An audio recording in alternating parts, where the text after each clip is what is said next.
അപ്പോക്കാലിപ്സിസ് അഥവാ വെളിപ്പാട് പുസ്തകത്തിൻ്റെ മറ്റൊരു എപ്പിസോഡിലേക്ക് ഏവരെയും ഞാൻ ഹാർദവമായി സ്വാഗതം ചെയ്യുന്നു. നമുക്കൊരുമിച്ച് തുടർ പഠനം ശ്രമിക്കാം.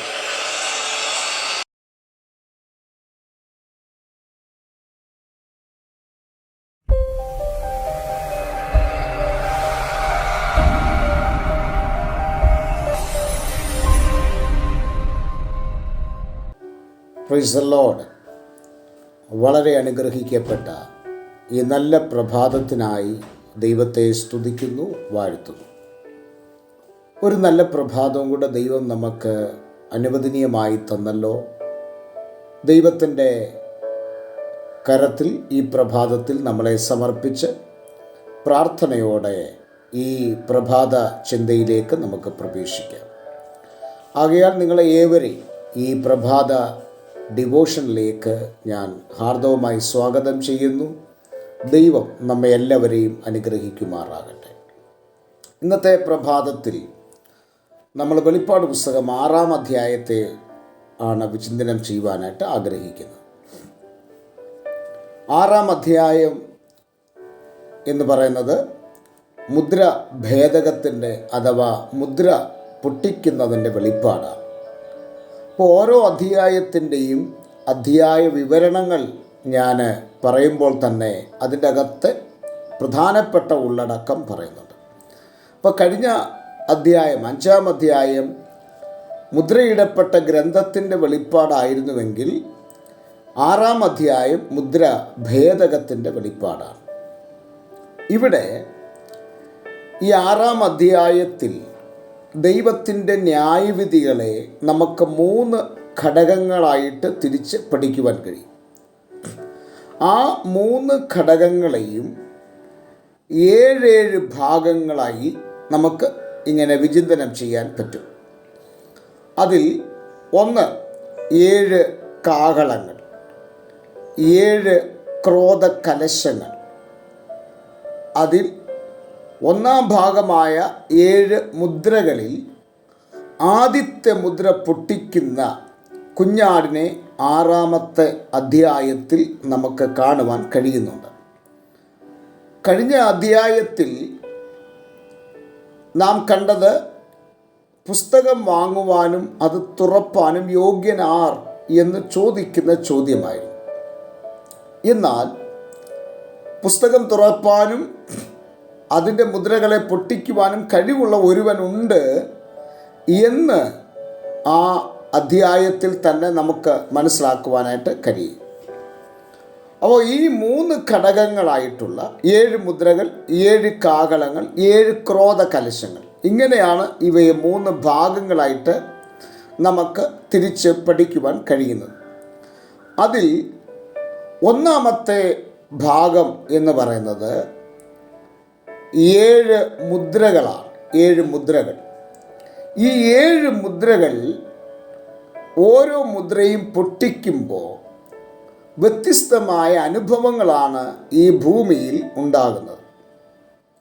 കാരണം ഇവിടെ ദൈവത്തിൻ്റെ ന്യായവിധി ആരംഭിക്കുന്നതായിട്ട് കാണുവാൻ കഴിയുന്നുണ്ട്.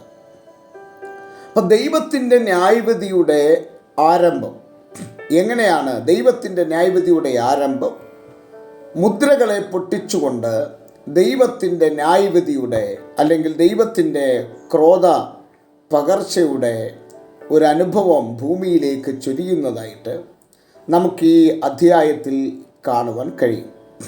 അതിൽ 6-ാം അധ്യായം നാം വായിക്കുമ്പോൾ അവിടെ വെള്ളക്കുതിരപ്പുറത്ത് ജയവീരനും കിരീടധാരിയുമായി കയ്യിൽ വില്ലുമേന്തി ഭൂലോകത്ത് പ്രത്യക്ഷപ്പെടുന്ന ഒരു വ്യക്തിയെ നമുക്ക് കാണുവാൻ കഴിയുന്നുണ്ട്.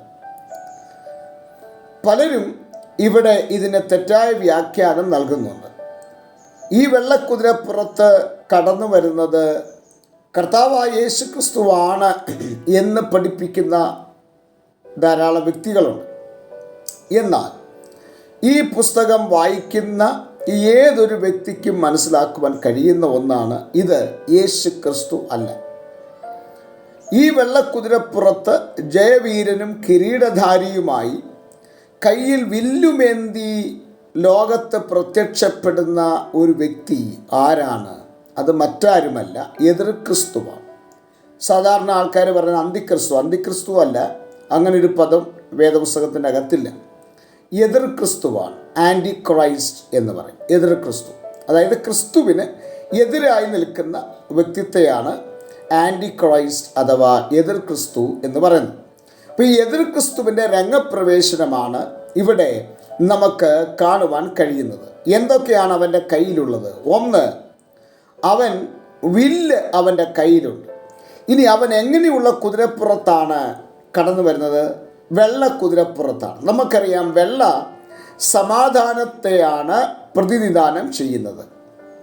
അപ്പോൾ ഇവൻ്റെ വരവ് എങ്ങനെയായിരിക്കും? ഒരു സമാധാന അന്തരീക്ഷം ഈ ഭൂമിയിൽ ഞാൻ സൃഷ്ടിക്കും എന്ന് പറഞ്ഞാണ് ജനത്തെ അവൻ്റെ അടുക്കലേക്ക് ആകർഷിക്കുവാൻ.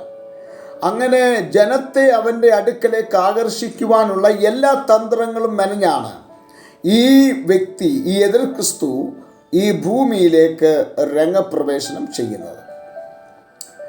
അപ്പോൾ ഈ രംഗപ്രവേശനത്തോടുകൂടെ ഈ എതിർ ക്രിസ്തുവിൻ്റെ ഭരണം ഇവിടെ ആരംഭിക്കുകയാണ്.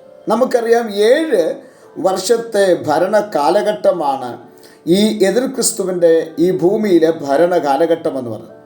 ഈ ഭരണ കാലഘട്ടത്തെ രണ്ടായിട്ടാണ് തിരിച്ച് പഠിപ്പിക്കുന്നത്. ഒന്ന്, ആദ്യത്തെ 3.5 വർഷം. ഈ ആദ്യത്തെ 3.5 വർഷം എന്ന് പറയുന്നത് വളരെ സമാധാനപരമായിട്ടുള്ള നിലയിൽ ലോക ജനതയെ തങ്ങളിലേക്ക് ആകർഷിച്ച്, ഞാനൊരു സമാധാന പുരുഷനാണ്, ഞാനൊരു നല്ല വ്യക്തിത്വത്തിൻ്റെ ഉടമയാണ് എന്നൊക്കെ ഉള്ള രീതിയിൽ മനുഷ്യനെ കബളിപ്പിക്കത്തക്ക നിലയിലുള്ള ഒരു രംഗപ്രവേശനമാണ് ഈ എതിർ ക്രിസ്തുവിൻ്റെ കാലഘട്ടം എന്ന് പറയുന്നത്. ഇനി ഇവിടെ നാം വായിക്കുമ്പോൾ ഇവൻ ക്രിസ്തുവിൻ്റെ ഒരു പ്രീതി അല്ലെങ്കിൽ ഒരു പ്രതീതി ഇവൻ ജനിപ്പിച്ചെടുക്കും. അതാണ് ഇതിൻ്റെ പ്രത്യേകത എന്ന് പറയുന്നത്. പലരും അങ്ങനെ ഇവൻ ക്രിസ്തുവാണ് എന്ന് വിശ്വസിച്ച് ഇവനിലേക്ക് ചായുവാൻ സാധ്യതകളേറെയാണ്. എന്നാൽ ആർക്കും പിടിച്ചു നിൽക്കുവാൻ കഴിയാത്ത ഒരു കാലഘട്ടത്തിലേക്ക് എത്തപ്പെടും. ഇവിടെ നോക്കിയേ, ഈ 2 കൊരിന്ത്യർ ലേഖനം 11-ാം അധ്യായം 14-ാമത്തെ വാക്യത്തിൽ നാം വായിക്കുന്നതും, ദാനിയേൽ പ്രവചന പുസ്തകം 9-ാം അധ്യായം 27-ാമത്തെ വാക്യത്തിലും 11-ാം അധ്യായം 21-ാമത്തെ വാക്യത്തിലും, മത്തായി സുവിശേഷം 24-ാം അധ്യായം 15-ാമത്തെ വാക്യത്തിലും, 1 യോഹന്നാൻ 4:3, 2 തെസ്സലോനി 2:8, ഈ വാക്യങ്ങളിലെല്ലാം എതിർ ക്രിസ്തു ആരാണെന്നും അവൻ്റെ ഭരണം എങ്ങനെയാണ് എന്നും വളരെ വ്യക്തമായി രേഖപ്പെടുത്തിയിട്ടുണ്ട്. അപ്പോൾ ഇവൻ എന്തിനാണ് വരുന്നത്? ഇവൻ ജയിക്കുവാനും അതുപോലെ തന്നെ ഇവൻ പടയെ വളരെ ശക്തമായി നയിച്ച് ഒരു ജയാളി വീരനാണ് എന്ന് മനസ്സിലാക്കുവാനുമായിട്ടാണ് ഇവൻ രംഗപ്രവേശനം ചെയ്യുന്നത്. എന്നാൽ ഈ പ്രഭാതത്തിൽ നാം അറിയേണ്ട പരമപ്രധാനമായ ചില കാര്യങ്ങളുണ്ട്. അതിൽ ഇവൻ മുൻപ് ഞാൻ പറഞ്ഞല്ലോ, ക്രിസ്തുവിൻ്റെ പ്രതീതിയായി അല്ലെങ്കിൽ ക്രിസ്തുവിൻ്റെ ഒരു പ്രതീകമെന്ന വണ്ണം ഇവൻ സകല അഭിനയവും കാഴ്ചവെക്കുമെങ്കിലും നമുക്കൊരിക്കലും ക്രിസ്തുവുമായിട്ട് ഇവനെ താരതമ്യം ചെയ്യാൻ പറ്റില്ല. കാരണം ക്രിസ്തുവും എതിർ ക്രിസ്തുവും തമ്മിൽ അജഗജാന്തര വ്യത്യാസമുണ്ട്. അതാദ്യം മനസ്സിലാക്കണം. എന്താണ് എതിർ ക്രിസ്തുവും തമ്മിലുള്ള വ്യത്യാസം? 1-2 പോയിന്റ് ഈ പകലിൽ പറയാം, ബാക്കി നാളെ പറയാം. ഒന്നാമത്തെ പോയിന്റ്, നമ്മുടെ വാഴ്ത്തപ്പെട്ട കർത്താവായ യേശു ക്രിസ്തു ഉയരത്തിൽ നിന്നുള്ളവനാണ്. യോഹന്നാന്റെ സുവിശേഷം 6-ാം അധ്യായം അതിൻ്റെ 38-ാമത്തെ വാക്യം. എന്നാൽ എതിർ ക്രിസ്തുവിനെ കുറിച്ച് വേദപുസ്തകത്തിൽ രേഖപ്പെടുത്തിയിരിക്കുന്നത് അവൻ ആഴത്തിൽ നിന്ന് ഉള്ളവനാണ്. വെളിപ്പാട് പുസ്തകം 11-ാം അധ്യായം അതിൻ്റെ 7-ാമത്തെ വാക്യം. അപ്പോൾ ക്രിസ്തു ഉയരത്തിൽ നിന്ന് ഇറങ്ങി വരുമ്പോൾ ഇവിടെ രേഖപ്പെടുത്തുന്നത് ഇവൻ എവിടെ നിന്ന് കയറി വരുന്നു? ആഴത്തിൽ നിന്ന് കയറി വരുന്നു. ഇതിൻ്റെ ബാക്കി ഭാഗം നാളത്തെ പ്രഭാതത്തിൽ നമുക്ക് ചിന്തിക്കാം. ഈ പ്രഭാതത്തിൽ നമ്മുടെ കണ്ണുകളെ അടയ്ക്കാം, പ്രാർത്ഥിക്കാം. നല്ല ദൈവമേ, സ്വർഗസ്ഥ പിതാവേ, ഈ പ്രഭാത ചിന്ത കേട്ട സകല പ്രിയപ്പെട്ടവരെയും അനുഗ്രഹിച്ച് പ്രാർത്ഥിക്കുന്നു. വലിയ അനുഗ്രഹമാക്കി തീർക്കണം. നല്ലൊരു പ്രഭാതം എല്ലാവർക്കും കൊടുക്കണം. യേശു ക്രിസ്തുവിൻ നാമത്തിൽ തന്നെ ആമേൻ. എല്ലാവർക്കും നല്ലൊരു പ്രഭാതം നേരുന്നു. ക്രിസ്തുവിൽ നിങ്ങളുടെ പ്രിയ സഹോദരൻ pastor Jose Samuel. God bless you. Thank you for watching this video. ദൈവം എല്ലാവരെയും ധാരാളമായി അനുഗ്രഹിക്കുമാറാകട്ടെ.